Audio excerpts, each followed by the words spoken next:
Hi, I'm Steve Hamilton presenting for CityTram. Today I want to speak to you about the present, more importantly the future, of public transit. Now, I'm sorry to have to start with such a downer, but that's where we are. The unpleasant truth is, by most reasonable objective measures, public transit in America is a failed enterprise. Actually, it's 820 separate failed enterprises. That's the number of transit agencies that exist in urban areas, which collectively provide 98% of transit trips each year. The Association of Public Transit Agencies, APTA, publishes a fact book annually to share information about their performance. More details can be accessed in the National Transit Database maintained by the US DOT. Those transit agencies lose so much money and have for such a long time that we've actually invented our own terminology to lessen the impact. The fare box ratio is the fraction of operating expenses that are paid for by our riders rather than paid for by the taxpayers.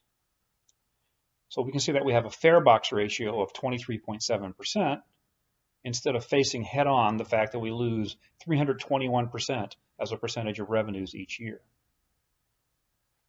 Now, even commercial investors will tolerate huge losses for a while in order to either build market share or to reduce the cost basis, both of which will first serve future profit growth. But our losses have been growing at a 5% per year rate for 25 years.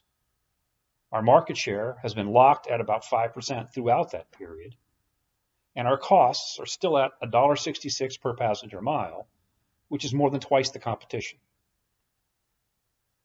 The demographics of our customer base has strongly shifted toward the lower end of the socioeconomic scale. In fact, many of our customers simply use our service because they can afford no other choice. You would expect that on any collection of this size, 820, there'd be some variation because of differences in local demographics or in the skill of the management team or in the local geography and urban development. You'd expect some agencies to be better and others worse by some measures. What I find amazing is how little variation there is. But what I find most amazing is how little we seem to have learned by this fact. Our market has been telling us loudly and clearly for a long time that our value proposition sucks. We don't seem to have heard them. Wake up, folks. The world is changing. If you don't want to be judged irrelevant, in fact unaffordable, then it's time to open your ears and pay attention. Then to get very actively involved in some creative change. This presentation is an attempt to offer a direction for that change.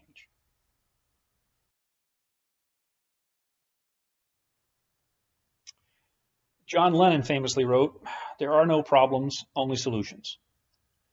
Believe it or not, there's some good news in our situation. Most agencies deploy some mix of technologies and services, but the overwhelming majority of service and coverage is provided by buses. The dominantly used vehicle is a 40-foot bus which seats 53 passengers. Operating it costs us $10.21 per revenue mile. But on average, it only carries 6.14 passengers. So we're only at 11.5% capacity. Fixed route and scheduled service commits the expenses up front. They're already paid independent of ridership. So our cost for an incremental rider is literally zero. Each additional rider is all incremental revenue and no incremental cost. And with such excess capacity, there's also plenty of opportunity to reduce capacity in order to reduce costs. We could convert our fleet, for example, to smaller vehicles like 15-seat passenger vans to reduce costs and operate more of them during peak hours or maybe in the future if our ridership grows.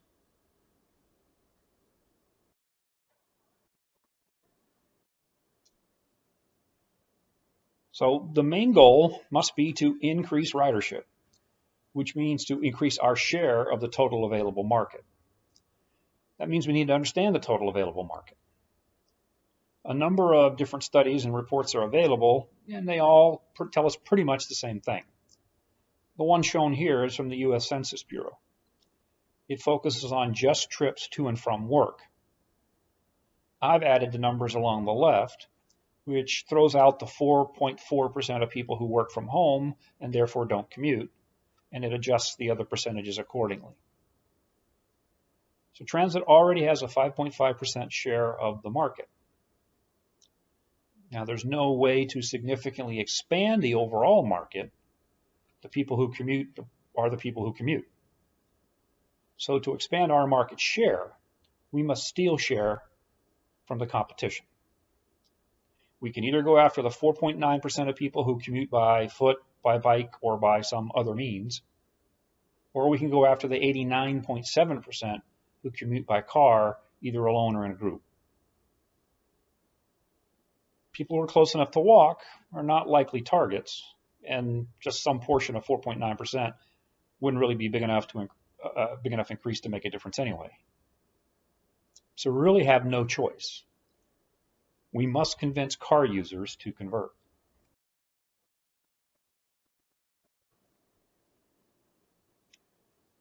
We need to know more than just which commuters we're going after. We need to know how those potential customers make their purchase decisions. All CityTram analysis is based upon the commuter decision model which we've developed and which we believe to date has proven an accurate model for the market. It says that for each trip, the commuter first does a pass-fail filter on the available commuting options. Will I feel safe? Does it go where I need to go? Can it handle any cargo I might need to take on this trip? And is it flexible enough? For example, I can use it to get to the baseball game, but if the game goes extra innings, can I still get home? Or if my wife might need me to pick up our child from music lessons on the way home, can I reroute on the fly? Choosing among those options that pass through this filter is pretty simple. What's the fastest way that I can afford? For the biggest chunk of our total available market, an 89.7% size chunk, one of the available options is access to a personally owned automobile. That's our competition.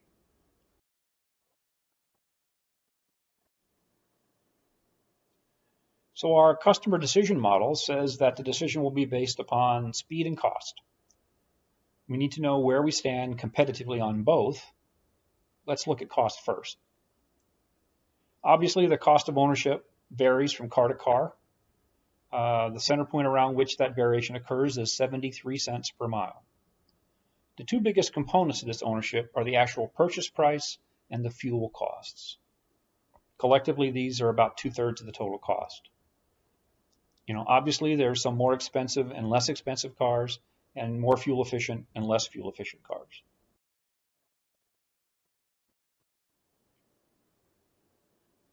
The cost of ownership also varies from owner to owner, based upon how much the car is driven.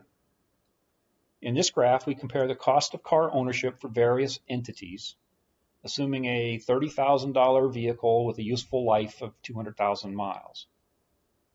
The middle three bars in the graph show the costs per mile for private ownership, assuming a trade-in after 7 years. The average owner in the middle drives 12,500 miles per year. The light owner above that drives only half as much, and the heavy owner below that drives twice as much.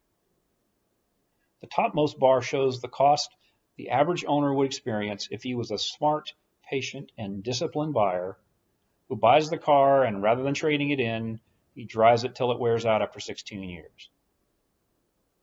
The bottom bar shows the cost per mile if a commercial entity, a taxi company in this case, operates the vehicle and gets, on average, 10 paying riders per day, so that the vehicle racks up 10 times the same number of miles as the average owner. Now, the magic is that some of the operating costs for the car are mileage-based while others are time-based. Fuel, maintenance, and repairs are mileage-based. These costs are the same for all owners.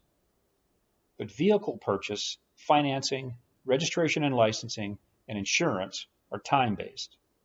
So the more rapidly the vehicle accumulates miles, the lower the per-mile contribution of those costs.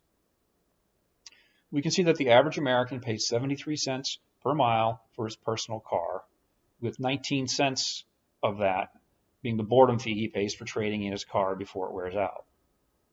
The taxi vehicle, representing somewhat of a lower limit, is cheaper at about 42 cents per mile.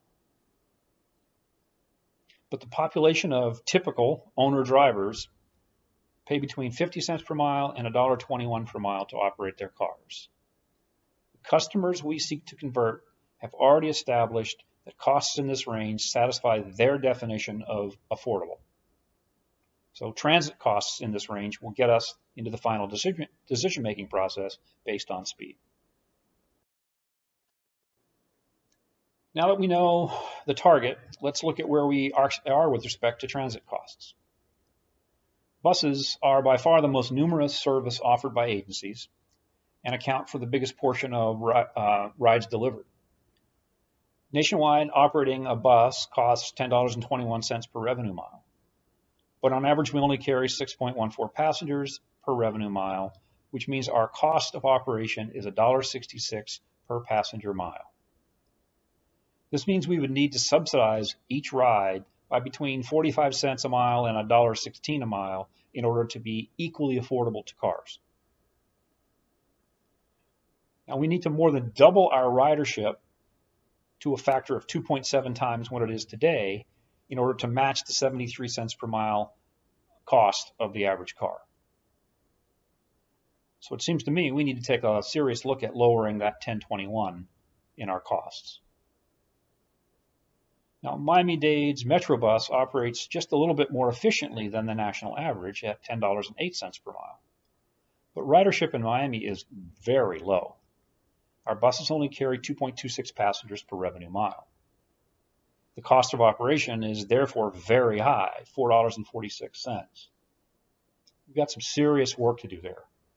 Economically, it makes more sense to just buy some cars and give them to our customers. So we see that bus systems are not as affordable as car ownership. The difference can be mitigated in the market with subsidization so that buses are equally as affordable as cars to our customers. This obviously should be a temporary action to steal market share from cars. But history over the past 40 years shows us that we've been unable to grow the market share despite substantial subsidization. So we must have other problems. Let's look at speed. How does a bus trip stack up on that? Now, if you ask somebody, how fast does your car go? You might get a variety of answers. Some people will answer using the biggest number on the speedometer. Others, how fast they have actually driven, or how fast they usually drive on the freeway. The right answer is the posted speed limit, because that's how fast you're permitted to drive. But it's important to remember that that is the maximum speed, not the average speed. What really matters to commuters, the thing that leaves the psychological impression, is the average speed. What they actually care about is how long the trip takes them. That's the quantity they plan their lives around. Any fair speed comparison must be wholly inclusive, counting the time from door to door. The trip both starts and ends walking with a vehicle used in the middle. Our customers don't care how fast the bus goes. They care how long their bus trip takes. The APTA fact book for 2016 says that buses travel at 14.1 miles per hour. I'm going to be generous and use a value of 20 miles per hour. The average bus trip is 4.6 miles. This analysis shows a 4.5 mile trip. A bus stop every 3/4 of a mile is assumed. Again, I'm being a little generous according to national statistics, and I'm assuming a 30-minute headway in my model. Now, mass transit has a really serious marketing problem. When I want to go somewhere on mass transit, my experience is dominated by walking, waiting, and stopping. These words are poison from a marketing perspective. And what's worse, They're accurate. Even though my vehicle travels at 20 miles per hour, what my trip actually delivers is 7 miles per hour. A bike is likely faster.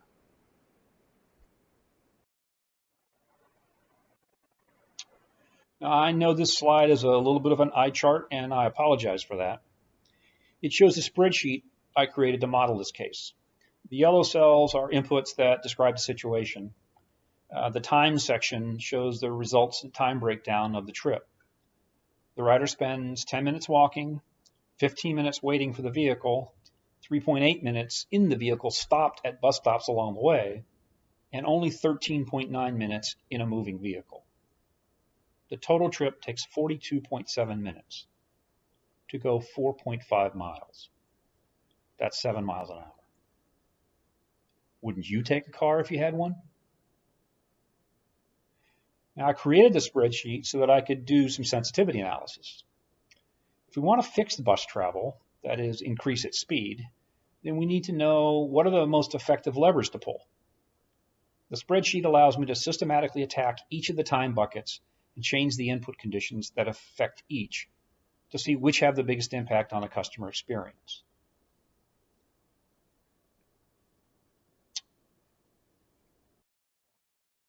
The first trial increases vehicle speed from 20 miles per hour to 30 miles per hour, which reduces time spent in the moving vehicle. I labeled the scenario suburbs since it's closer to a suburban reality. Trip speed increases, but only by about 10% to 7.8 miles per hour.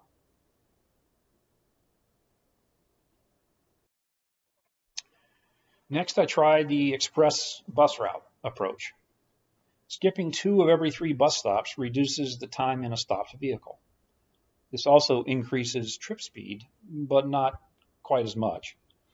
We get 7.6 miles per hour with this approach. It obviously negatively impacts coverage as the bus is no longer accessible from 2/3 of the stations.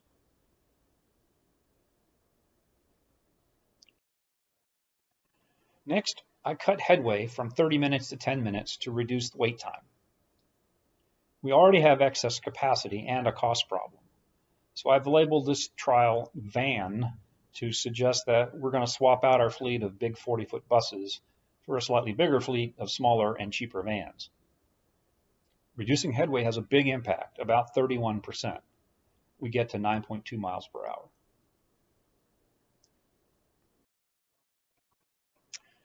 Finally, let's try to shorten the walk. Increasing the stop density will also add more stop time. So instead, let's somehow increase the speed of the walk. Suppose we use moving sidewalks to double walking speed. This gets 14% gain to 8 miles an hour. So the best bus system that we could design will probably use smaller vehicles and more of them to reduce headway. And it might be enhanced in places with some method to accelerate access to the bus stops. Moving sidewalks, electric skateboards, segways, golf car shuttles, who knows?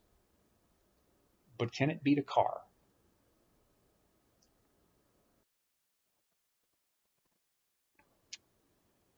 City speed limits are typically 30 or 35 miles per hour. Many drivers exceed them, but traffic lights keep cars stopped for some amount of time. So the average pace of progress for a car in the city, not at rush hour, will vary depending on how many lights are encountered. That pace will vary roughly between 11 and 22 miles per hour, with the average at about 16.5.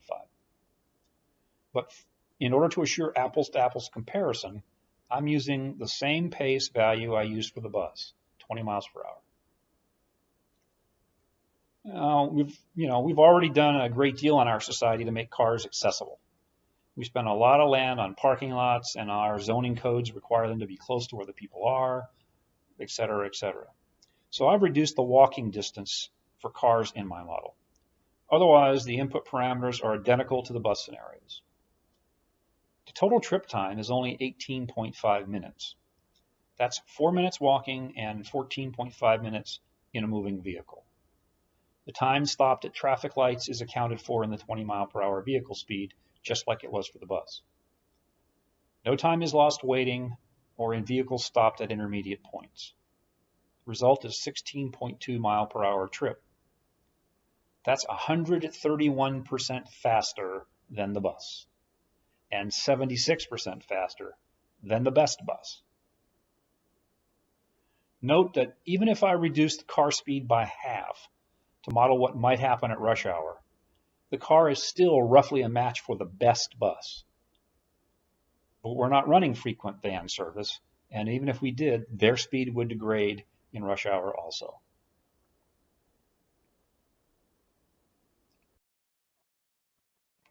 We're left to conclude that not even the best bus can compete with a car for trip speed.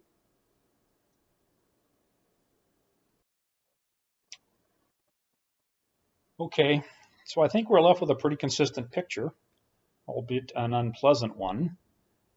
If you believe our commuter decision model is accurate, and I do, then you must conclude that bus-based mass transit simply cannot compete with personal car transit. Buses are more costly to operate than cars. A significant increase in ridership is needed to bring the costs in line with that of cars. The only available source of that increased ridership is among commuters who already have access to cars. But since the key decision criteria is speed, buses lack sufficient value to attract those extra riders. Therefore, we are stuck perpetually subsidizing bus trips to make them affordable to the commuters who do not have access to cars, and this pool is insufficient to make bus costs competitive. Now, this actually sounds to me like a pretty accurate description of our transit history.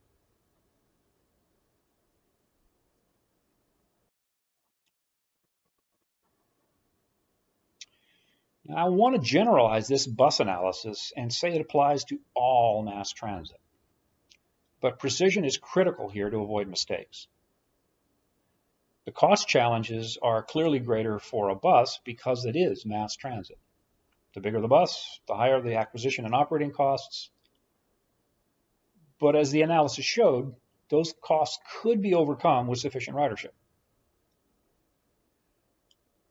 The speed problem associated with buses does not actually attribute to them being mass transit. It comes from the way we use them. We deploy them in dense cover, fixed route, fixed schedule service. It is because they are fixed route that the rider must spend time walking. It's because they are fixed schedule that the rider must spend time waiting. And it's because they are dense cover that the rider must waste time stopping frequently along his way. It's also because they are fixed route that the rider loses additional time by traveling a less direct and therefore longer distance path. So this is what should be generalized. All dense cover, fixed route, fixed schedule service will fail to attract car users in significant numbers. But this statement applies to rail. You ask, aren't rail systems better? Well, not if they're dense cover. Look at Miami's Metro Rail with 300 passenger trains carrying on average 2.69 passengers per mile. Look at almost every streetcar system operating in America and most LRT systems. But how about the subways in New York and Chicago? Okay, we have to acknowledge those. But what makes them work are a set of conditions not found often. Extremely high local parking costs and crippling congestion severely degrade the utility of cars. Exclusive guideways give transit a significant speed advantage. Then extremely high demand permits the system to operate economically even with very short headways. Finally, the built infrastructure actually makes subway stations a shorter walk than the parking garages. So there may be exceptions in the very densest urban cores, but mainly, even those don't actually have a good fare ratio. Remember, 85% of the urban dwellers live in the suburbs. How does the subway work in the suburbs, or LRT for that matter? Answer is it doesn't. They're designed to get suburban dwellers into and out of the city. They do not serve movement within the suburbs very well at all, which means they only serve a small portion of the commutes out there.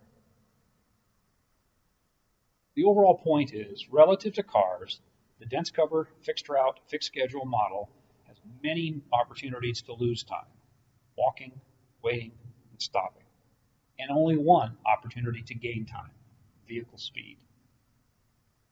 It takes extraordinary circumstances for this combination to result in the model even staying marginally competitive with cars, let alone to win. So in the vast majority of cases, it will fail to attract riders from cars. It's time we look at other deployment models for public transit. Note that I said for public transit, not for mass transit. Our riders have no interest in mass transit. Their need is for personal transit. All transit is personal. Personal transit trip is defined by a starting point, a destination, and a travel time, all of which are specific to an individual.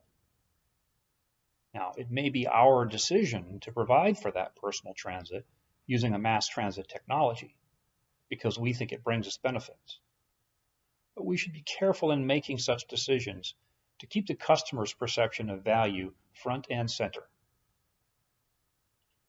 When we serve a personal trip with a shared mass transit service, we break that trip into 3 consecutive segments, with the middle segment in common with other trips.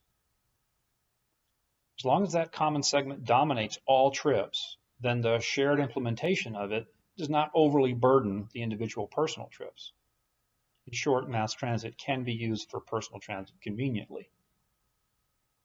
If we only take responsibility for that common mass transit segment, as we do today, then we risk that the rider's solution for the end segments is equally applicable to his whole trip, so that if any burden at all is placed on him, it's not worth it for him. But if we also take responsibility for the end segments and provide an end-to-end or door-to-door solution, then we need to recognize that those end segments are not in common.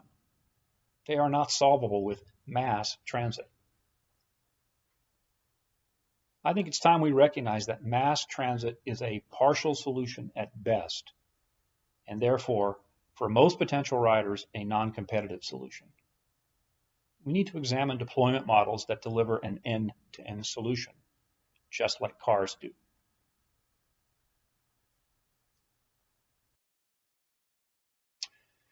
Now, our generalized statement can be used in telling us what not to do as we try to craft a new deployment model for our mass transit technologies. For example, our commuter bus routes have a chance for success because they do not provide dense cover, but rather they focus on longer distance point-to-point service. So what else might we change in how we deploy our transit services?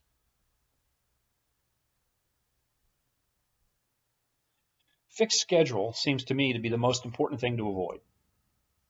It has the biggest negative impact on both the rider and the provider. Our sensitivity analysis showed that headway has the biggest impact on trip speed. So it matters a lot to riders and to the ability of the service to actually attract them. But headway is a cost gamble the provider makes every day. The provider sets the schedule and commits its resources in the hopes that the schedule is a good fit for the day's ridership demand. Then, either the riders come, hey, we have a winner, or they don't. Oh, sorry, you lose. So tomorrow, do you bet more on the theory that shorter headways will get more riders, knowing all the while that you may lose even more if it doesn't? Or do you cut back to save money, knowing it's going to hurt the quality of your service? Gambling is a terrible business model. Now, shorter headways are also tougher to maintain. Local transient delays upset them. Schedules set the rider's expectation so that then these transit delays will disappoint those customers. And to the extent that the delays cause missed connections, the impact gets greatly multiplied. So that's a different kind of gamble the provider takes, a customer satisfaction gamble.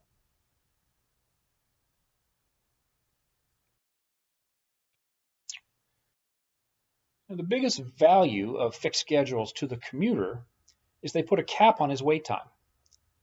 This matters most at connections when a multi-link trip is taken. But that benefit could actually be directly delivered with an on-demand model. Imagine a network where each node is a bus terminal, and each link is a point-to-point bus route between terminals. At the terminal, a queue of small buses or vans, 10 to 15 seat capacity, waits for the outgoing links. The rules are that each bus leaves 5 minutes after the first passenger boards, or as soon as boarding stops after the bus is half full, whichever comes first. An empty bus from the queue will then move to the load position for that link for future passengers. At rush hour, the bus fills quickly and leaves.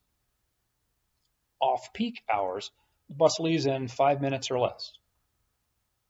There are never empty buses driving around, and delays in a bus getting to the terminal do not cause misconnections. The allocation of buses from the queue reacts to ridership demand, so the provider does not actually have to accurately predict that demand in advance.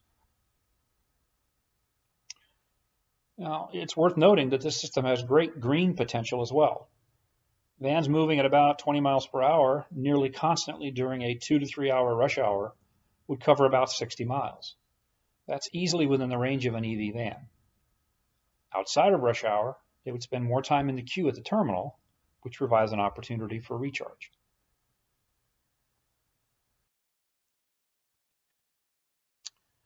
Now, in such a system, network design is very important, since the number of hops for a trip determines the total wait time.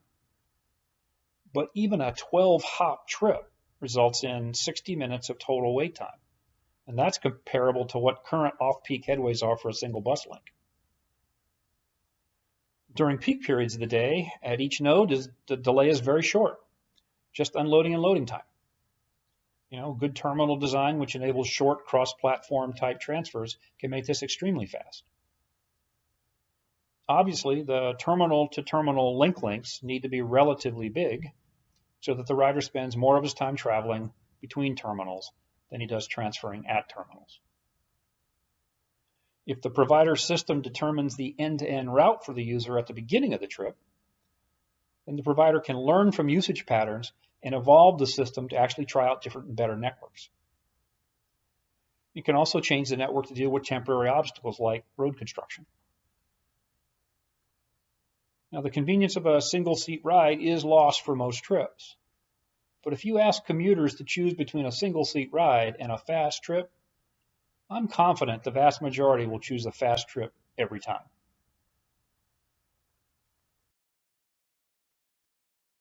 What else might we try? Without a fixed route, a fixed schedule is simply not possible. And what you have left with is an on-demand shared ride system. The beauty of an on-demand system is it eliminates the walk.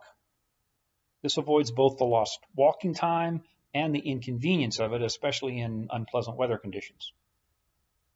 Downside of a shared ride system is it follows an indirect and unpredictable route, which degrades both the transit time and its predictability. Those degradations both grow with group size, so shared ride systems don't seem to be a very good candidate for mass, that is large volume transit. The degradations also grow with trip distance. Let's say the indirect path for an on-demand shared ride with 3 riders is 20% longer than the direct path for any one of them. That's a 1-minute delay for a 5-minute trip, but a 6-minute delay for a 30-minute trip.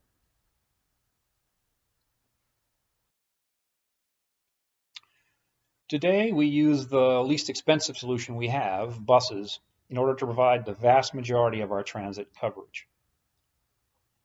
We do that by placing stops relatively close together and then expecting our customers to walk to or from those stops to access the bus route. Studies have shown people's willingness to walk extends to about a quarter mile. As discussed earlier, this system doesn't really work. Now this is how our fixed route on-demand system might look if we preserve the dense cover. You see terminals A and B are the stops on the ends, but we still have the intermediate stops, and we still expect our customers to walk to these intermediate stops to access the system. Our customers would still experience the walk time and the reduced vehicle speeds because of the frequent stops, but the terminal queues would limit the wait times. You'd need to add a request signal from the intermediate stops that would extend up to for on-demand pickup calls upstream, equivalent to boarding the van at the upstream terminal. The frequency of stops could, in theory, be minimized if the demand signal was station specific, right? This would allow the van to pass by intermediate stops without stopping if there was no pickup or drop-off requested there.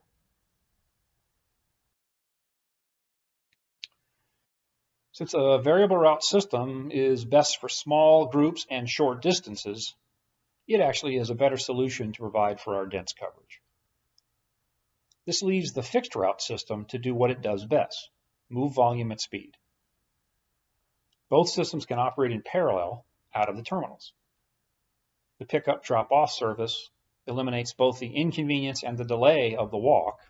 It also allows us to extend the coverage area around the route to a greater width, increasing transit coverage.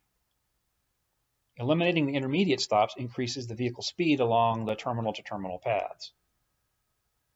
It may also allow those links to be longer. The result is the rider sees a faster, more convenient door-to-door transit service.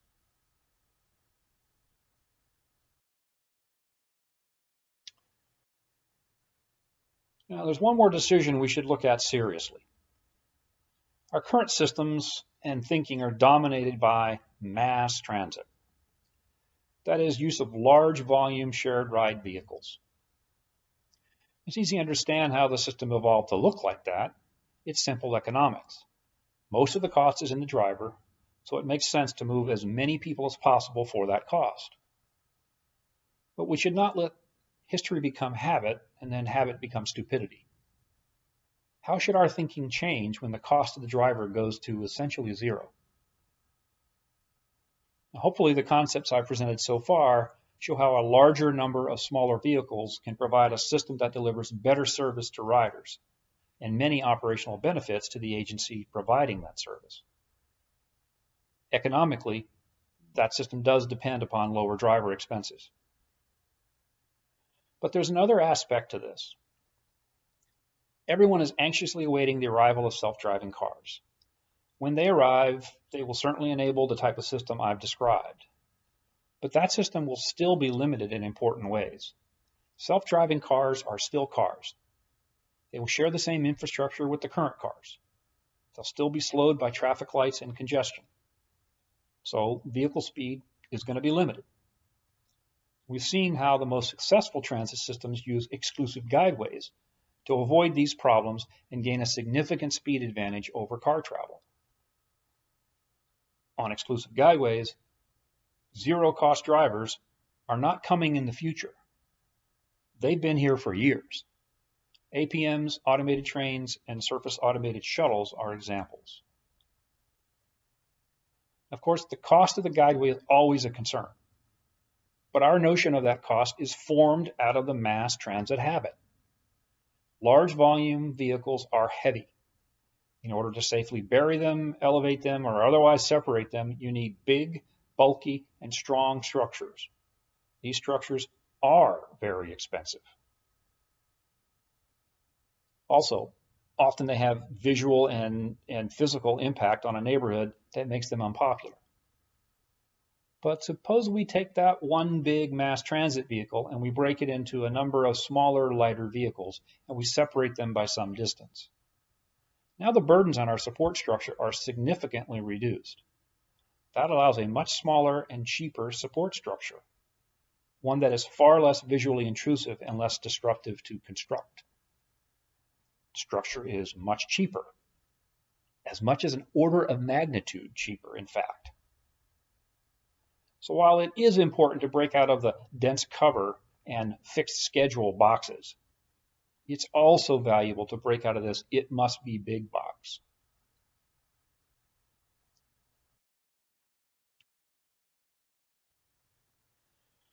To sum up this presentation, what do I hope you'll take away? First, we simply must face the reality that for public transit to be successful, we must convert car users to transit users. That means two things. Focus on speed. We'll never convert them until transit is essentially as fast as a car trip, or very close. And that trip is door to door, which means we have to be in the transit service business, not the mass transit operations business. In short, we have to start thinking beyond mass transit. Second, stop repeating the same failures. What we've tried has failed, so learn from it and try something new. Now that means we must have the courage to chase the solution and not the money. If the federal process requires us to build more of the same, quote, proven systems, unquote, that are in fact proven not to attract riders, then figure out how to build something without using federal money.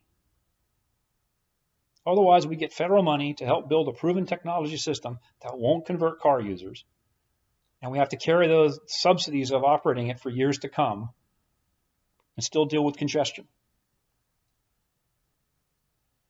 Third, I've yet to meet a transit architect for any agency.